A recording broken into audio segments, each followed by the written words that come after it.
Infertility part 1 में जैसा कि हमने बताया कि लेट मैरिजेस और उसके बाद भी शादी के बाद भी 2-3 साल तक बच्चे नहीं पैदा करने के कारण ये सारी प्रॉब्लम्स इनफर्टिलिटी की आ जाती है।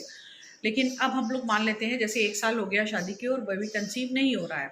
उसके बाद के इन्वेस्टिगेशंस में आप जो भी इन्वेस्टिगेशंस कराओगे तो हार्मोनल पूरी जाँचें होती हैं आपकी, स्पेशली थायराइड, शुगर, LH-FSH, ये सारी चीज़ें देखी जाती हैं कि आपके शरीर में बैलेंस है कि नहीं है।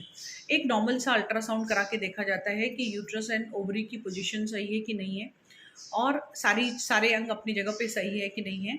आपका मेंस्ट्रुअल साइकिल सही चल रहा है कि नहीं चल रहा है। ये हम फीमेल इनफर्टिलिटी के बारे में बात कर रहे हैं। दूसरे सबसे मेन जांच जो होती है वो है ट्यूब की जांच। ट्यूब की जांच जिसको हम लोग HSG कहते हैं।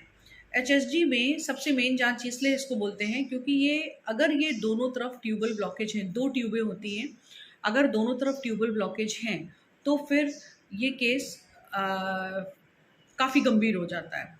अच्छा, ट्यूबल अगर ब्लॉकेज है तो इन दैट केस फिर लैप्रोस्कोपिक सर्जरी से इसको खोला भी जा सकता है, लेकिन चांसेस बहुत कम रहते हैं। फिर आपको मेनली ये IVF की तरफ आपको मूव ऑन करना पड़ेगा।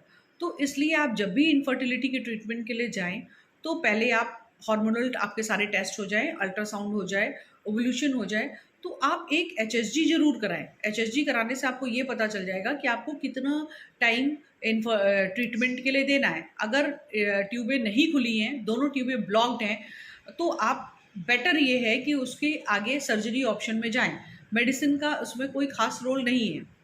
तो आप उसको देखें, उसमें आप कोशिश करें कि अगर मान लीजिए आपका HSG ब्लॉक्ड है, निराश होने की ज़रूरत नहीं है, उसमें आगे भी ट्रीटमेंट है, उसमें लैप्रोस्कोपिक सर्जरी से कुछ परसेंट हैं, खुल भी जाता है, अच्छे से वो हो जाता है। बाकी IVF की तरफ आप मूव ऑन कर जाएँ। Thank you.